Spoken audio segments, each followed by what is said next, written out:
Olá, sejam todos bem-vindos. Está no ar nosso podcast Alimentação em Foco, com mais um episódio da série Funcional na Mesa.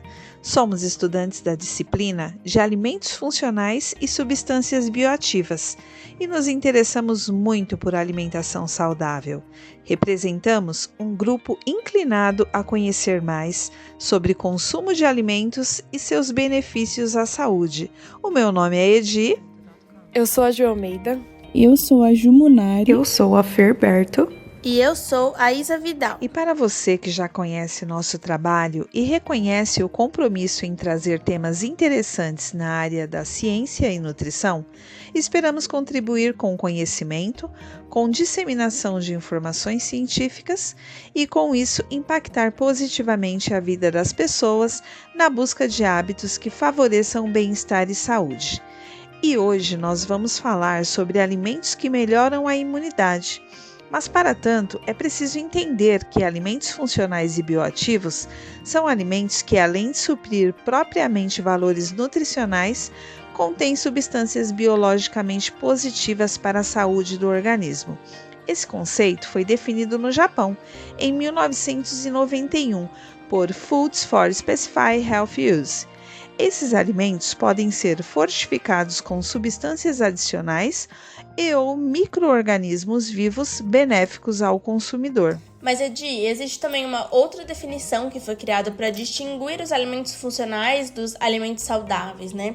Então, diz que os alimentos funcionais são, abre aspas, alimentos formulados para conter um valor de melhoria da saúde ou prevenção de doenças, mas não cura, e em uma concentração que é seguramente autossuficiente para atingir o benefício ali pretendido, né?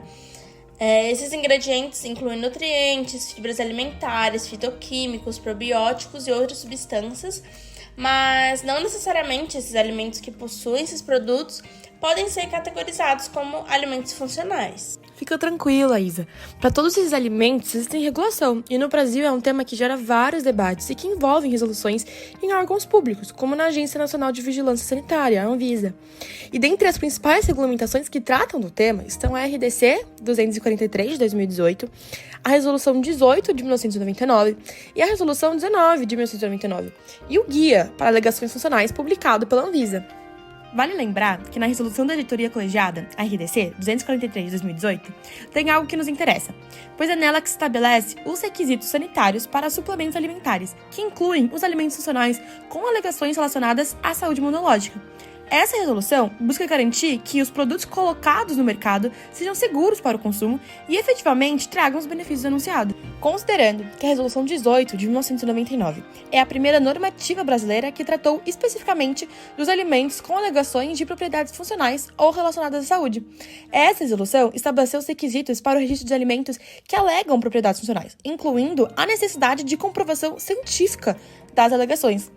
E a Resolução 19 complementa a Resolução 18, incluindo as condições que devem ser atendidas para a aprovação dessas alegações. Mas, Isa, depois de saber tudo o que envolve alimentos funcionais e suas respectivas regulações, eu tô curiosa para saber quais que são os benefícios reais que eles trazem para o nosso sistema imunológico.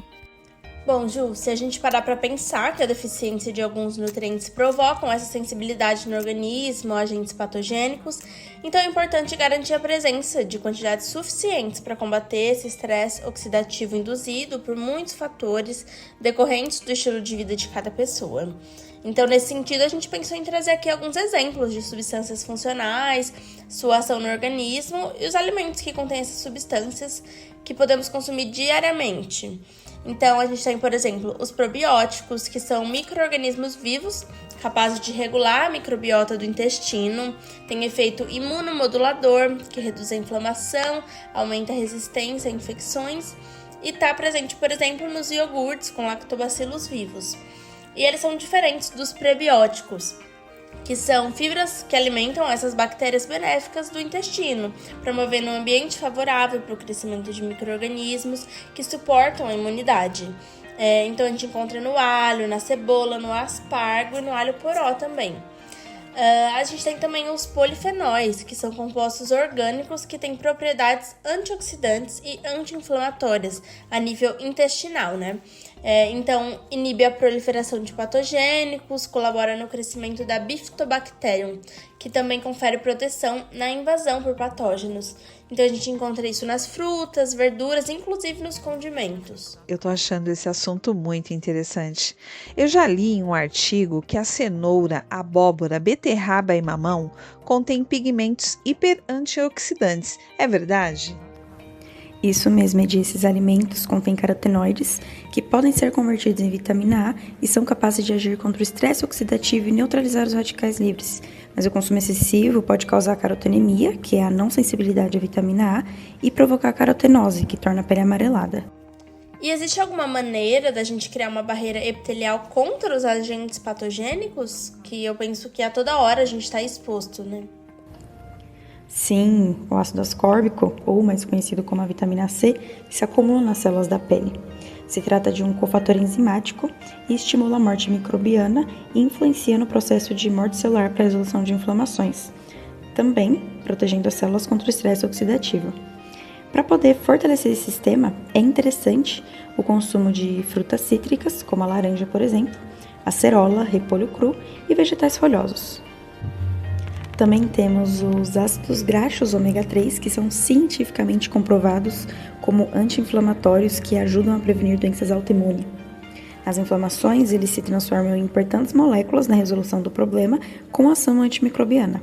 O ômega 3 é encontrado principalmente na sardinha, no atum e no salmão. Já os fitoquímicos, com efeitos imunomoduladores, são encontrados no brócolis, por exemplo, e para a manutenção e desenvolvimento de células no sistema imunológico inato e adaptativo, é interessante o consumo de zinco, onde podemos encontrar nas carnes vermelhas e frutos do mar. Estou realmente impressionada com a funcionalidade dos alimentos em nosso sistema imunológico. Bom, é importante lembrar que os alimentos considerados funcionais podem ser naturais, fortificados ou suplementados dieteticamente com componentes específicos que influenciam na saúde e bem-estar do consumidor. Este componente pode ser adicionado, removido ou naturalmente aprimorado e modificado em um alimento para fornecer esses benefícios à saúde. Essa questão representa uma faceta moderna. Reconhece que a atuação micro e macronutritiva, além da substancial, de um alimento, tem uma grande relevância na ingestão. E é evidente que a alimentação possui grande influência no organismo e, aliada à funcionalidade, é possível intervir positivamente em muitos processos biológicos e podem agir no estresse oxidativo celular, na fisiologia cardiovascular e gastrointestinal, desempenho cognitivo e mental, e entre outros benefícios que a gente conhece. Agora, paralelo a isso, é preciso ter consciência que alguns alimentos podem ter o efeito contrário desses citados. Um alimento isolado ele não deve ser considerado nocivo. No entanto, as proporções consumidas e o método de preparo podem trazer efeitos maléficos, bem como a liberação de subprodutos prejudiciais ao organismo. Além disso, a adição excessiva de gordura, açúcar, sal, colesterol para produzir efeitos qualitativos, que é muito comum em alimentos ultraprocessados, por exemplo, exerce grande influência nesses indicadores, pois compõem grande parte da alimentação da população mundial. Temos como exemplo, a degradação do óleo utilizado nas frituras, que libera acroleína, uma substância produtora de radicais livres, moléculas estáveis e que podem reagir com proteínas, lipídios, estruturas de uma célula, que passa a ter esse estresse oxidativo. E a partir disso, tem-se um efeito inflamatório e antagonista dos alimentos bioativos, e um aumento de potencial para doenças. Bom, galera, e para entender melhor, queremos que saibam que o sistema imunológico é um conjunto de células isoladas, órgãos linfáticos e moléculas que defendem de forma adaptável o organismo contra moléculas estranhas, como as produzidas por micro-organismos patogênicos.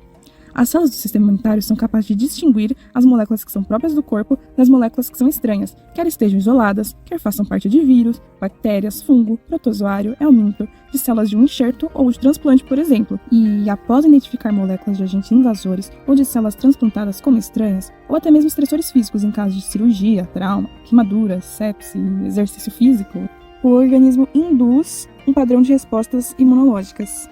As células que compõem esse sistema são os glóbulos brancos ou leucócitos. Dentro dos leucócitos, há células como os linfócitos, neutrófilos e macrófagos, que atuam no bloqueio e eliminação dos vírus e bactérias. Dentre eles, os linfócitos são os principais produtores de anticorpos, que são formados por substâncias chamadas de imunoglobulinas. Bom, mas ainda no combate dos corpos estranhos, o sistema responde de duas maneiras. A resposta que é inata e a resposta adaptativa. A inata é a primeira linha de ação que o nosso corpo tem para responder à entrada de um antígeno. e possui esse nome porque o termo inata significa natural, ou seja, que a pessoa nasceu com. Já a adaptativa é a segunda linha de ação que nosso corpo tem para responder à entrada de um antígeno, e a imunidade que o indivíduo adquiriu após ter tido contato com esse antígeno. Dito isso, a partir da resposta imune se constrói uma memória imunológica, que consiste literalmente em memorizar as células para que, em um segundo contato com o organismo, eles o reconheçam e saibam exterminá-lo. Agora ficou mais claro, tanto para mim quanto para nossos ouvintes.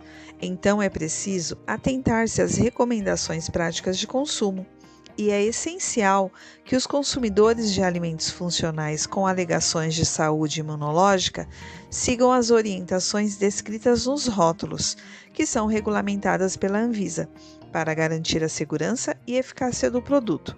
Além disso, o consumo desses alimentos deve ser parte de uma dieta balanceada e de um estilo de vida saudável, incluindo a prática regular de atividade física, manutenção de bons hábitos de sono e a diminuição no consumo de álcool. Também é aconselhável que os consumidores consultem profissionais de saúde, como nutricionistas, antes de iniciar o consumo de suplementos alimentares ou alimentos funcionais, especialmente aqueles com alegações de saúde específicas, para garantir que os produtos sejam apropriados para suas necessidades individuais e que não haja riscos de interações com outros alimentos ou medicamentos. Paramos por aqui. Agradecemos imensamente a oportunidade de compartilhar nossos conhecimentos e, acima de tudo, baseados em ciência. Nosso podcast Alimentação em Foco se despede e até o próximo episódio de Funcional na Mesa.